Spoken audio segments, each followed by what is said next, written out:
Hello all, welcome back to my YouTube channel learn with Ankita. आज का हमारा topic है difference between formal versus informal sectors of employment. हम लोग formal और इनफॉर्मल के बीच का डिफरेंस देखेंगे।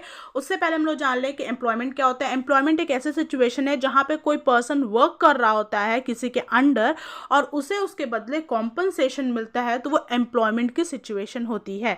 अब हम लोग देख लेंगे कि फॉर्मल सेक्टर और इनफॉर्मल में क्या डिफरेंस है। तो पहला पॉइंट है हमारा formal sector. Formal sector it refers to organise sector of economy. ये एक ऑर्गेनाइज्ड सेक्टर ऑफ इकोनॉमी कहलाता है क्योंकि ये व्यवस्थित तरीके से चलता है, ऑर्गेनाइज्ड है, व्यवस्थित है। Second, it includes all government, public and private enterprises with 10 और मोर वर्कर्स। बोला जा रहा है इसमें सारे गवर्नमेंट, पब्लिक और प्राइवेट एंटरप्राइजेस आ जाएंगे जिसमें 10 या 10 से ज़्यादा लोग काम कर रहे होते हैं। इसमें बड़े बड़े कॉर्पोरेशंस, एंटरप्राइजेस, कंपनीज आती हैं, ठीक है, चाहे वो गवर्नमेंट हो, पब्लिक हो या प्राइवेट हो। नेक्स्ट, ये टैक्स पे करते हैं क्योंकि जनरली इनके जो बिजनेस है तो वो रजिस्टर्ड होते हैं, इसलिए जो उससे इनकम आती है उसके ऊपर इन्हें टैक्स पे करना होता है। Now they keep records of business activities. ये बिजनेस एक्टिविटीज़ का रिकॉर्ड रखते हैं on paper. Now regular working hours, इसमें जो एम्प्लॉयज़ काम करते हैं उनके वर्किंग आवर्स जो होते हैं वो रेगुलर होते हैं, कुछ टाइम पीरियड के लिए वो काम करते हैं, तो इसमें जो वर्किंग आवर्स है वो रेगुलर है।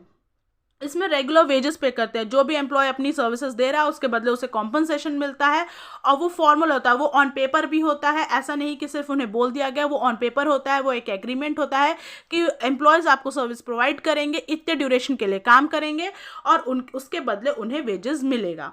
इसमें एम्प्लॉयज़ का जो राइट्स है वो प्रोटेक्टेड होता है। एम्प्लॉयज़ को आप एक्सप्लॉइट नहीं कर सकते, उनके जो राइट्स होते हैं वो प्रोटेक्टेड होते हैं। कुछ लेबर लॉज के अंडर वो आते हैं जो कि हर कंपनीज को फॉलो करना पड़ता है। तो ये है फॉर्मल सेक्टर का एक समरी मैंने बताया। अब इनफॉर्मल देख लेते हैं।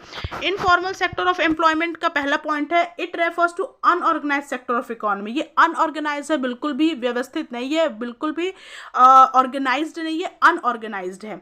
It includes all private enterprises with less than 10 workers. बोला जा रहा है ये इसमें ऐसे सारे प्राइवेट एंटरप्राइजेस आ जाएंगे जो कि छोटे हैं, ठीक है, जो कि स्मॉल और मीडियम एंटरप्राइजेस हम लोग बोल सकते हैं, जो कि बहुत ही छोटे लेवल पे हैं और जिसमें 10 या 10 से कम लोग काम करते हैं, वो इनफॉर्मल सेक्टर में आ जाएंगे। ये जनरली टैक्स पे नहीं करते क्योंकि इनकी ऐसी कोई बहुत ज़्यादा इनकम नहीं है। ऑल्सो ये रजिस्टर्ड भी नहीं होते हैं, जैसे कि स्ट्रीट वेंडर्स जो वेस्ट पिक करते हैं और या फिर जो ठेला लगाते हैं, रेहड़ी लगाते हैं, तो वो सब इसमें आते हैं इनफॉर्मल सेक्टर में।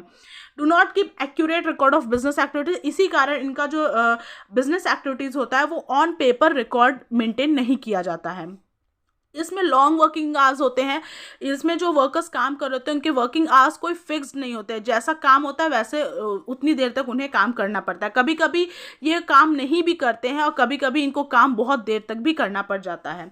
इसमें जो वेजेस होते हैं वो बहुत ही लो होते हैं। जैसे कि आपने मान लीजिए कंस्ट्रक्शन का काम दिया, वहाँ पर जो लेबर है उनको रखा गया है, तो उनको जो पैसा मिल रहा है, मान लीजिए वो दिन भर खट रहे हैं और दिन के मतलब उनसे उनका हार्ड वर्क पूरा काम लिया जा रहा है, लेकिन जो लास्ट में उनको पेमेंट मिल रही है पूरे दिन का काम करने, वो 100 रुपये 200 रुपये मिल रही है पूरे एक दिन का। तो यहाँ पे जो वेजेस भी पे किए जाते हैं काफ़ी कम पे किए जाते हैं। Employees rights are not protected. इसमें एम्प्लॉयज़ का कोई भी राइट प्रोटेक्टेड नहीं होता है, कोई भी लेबर लॉज के अंदर वो प्रोटेक्टेड नहीं होते हैं, ठीक है। कभी भी कोई भी इन्हें निकाल देता है, कभी भी अपॉइंट कर लेता है, तो इसमें या उन्हें किसी भी तरह से कैसे भी उनसे काम ले लेता है, एक्सप्लॉइट भी कर लेता है, और यहाँ पे इनके जो राइट्स है वो प्रोटेक्टेड नहीं होते। अब हम लोग टैबुलर फॉर्म में देख लेते हैं। पहला है इनफॉर्मल सेक्टर ऑर्गेनाइज सेक्टर है और इनफॉर्मल सेक्टर अनऑर्गेनाइज सेक्टर है, हमने पहले भी डिस्कस किया। Employees working are referred as formal sector worker. Formal sector में जो भी एम्प्लॉयज काम करेंगे वो फॉर्मल सेक्टर वर्कर कहलाएंगे और इनफॉर्मल में जो काम करेंगे वो इनफॉर्मल सेक्टर वर्कर कहलाएंगे। They are entitled to social security benefits like provident fund, pension, gratuity etcetera. यहाँ पे जो काम करते हैं फॉर्मल सेक्टर में वो सोशल सिक्योरिटी बेनिफिट्स के को एंटाइटल्ड होते हैं, जैसे कि प्रोविडेंट फंड मिलना, पेंशन मिलना, ग्रेचुइटी मिल रहा है एट्सेट्रा। यहाँ पे कोई सोशल सिक्योरिटी बेनिफिट्स इन्हें नहीं मिलता है। Can form trade unions. ये ट्रेड यूनियंस या फिर लेबर यूनियंस फॉर्म कर सकते हैं जो कि अपनी राइट्स टॉप मैनेजमेंट तक जो कि अपनी राइट्स सिक्योर करते हैं और अपनी कोई भी बात टॉप मैनेजमेंट से मनवाने के लिए या फिर उन तक पहुंचाने के लिए किसी भी तरह का स्ट्राइक कर लेते हैं। तो यहाँ पे जो ट्रेड यूनियंस है वो फॉर्म किए जा सकते हैं, और जबकि इस जगह पे कोई भी तरह का ट्रेड यूनियन फॉर्म नहीं किया जा सकता है, ठीक है।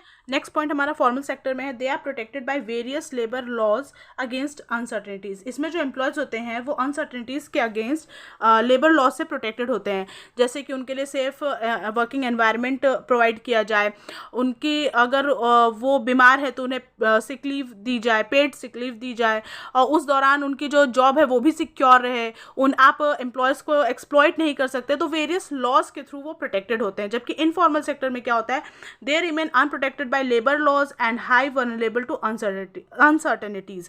इसमें क्या होता है कि ये प्रोटेक्टेड नहीं होते हैं लेबर लॉज से, इनके लिए कोई लेबर लॉज एज सच बना नहीं होता है, और ये अनसर्टेनिटीज़ के लिए काफ़ी वल्नरेबल होते हैं, काफ़ी ओपन होते हैं। ठीक है, next is included in the GDP. ये जो फॉर्मल सेक्टर है ये जीडीपी कैलकुलेट करने में इंक्लूड किया जाता है, इसमें इससे जो इनकम होती है, जबकि जो इनफॉर्मल सेक्टर के थ्रू इनकम आती है वो जीडीपी या जीएनपी कैलकुलेट करने में नहीं यूज़ किया जाता है। Now next point is 10% of employment. यहाँ पे बोलने का मतलब है कि टोटल वर्कफोर्स जो है हमारी एम्प्लॉयमेंट की, उसका 10% ही फॉर्मल सेक्टर में है, जबकि 90% कहाँ एंगेज है, वो अनऑर्गेनाइज सेक्टर में एंगेज है, यानी कि इनफॉर्मल सेक्टर में एंगेज है। देखिए कितना कम परसेंट जो है, यानी कि 10% कितना ज़्यादा कम रेशियो जो है वो फॉर्मल सेक्टर में है, जबकि 90% मेजॉरिटी जो है वो इनफॉर्मल सेक्टर में है। इसमें आ जाएंगे आपके रेगुलर वर्कर्स आ जाएंगे फॉर्मल सेक्टर में।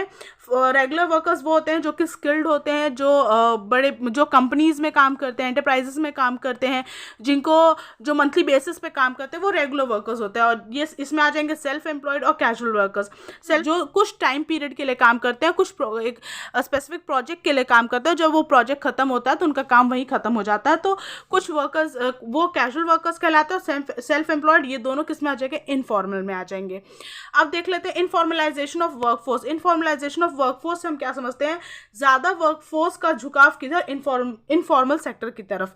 इसमें हम लोग ये देखते हैं कि फॉर्मल सेक्टर में डिक्लाइन आ रहा है और इनफॉर्मल सेक्टर में इंक्रीज हो रहा है।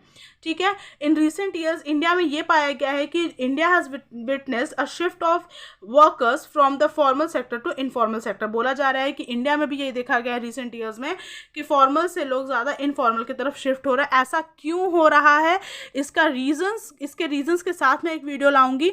तो आज का वीडियो यहीं तक था। Thank you so much.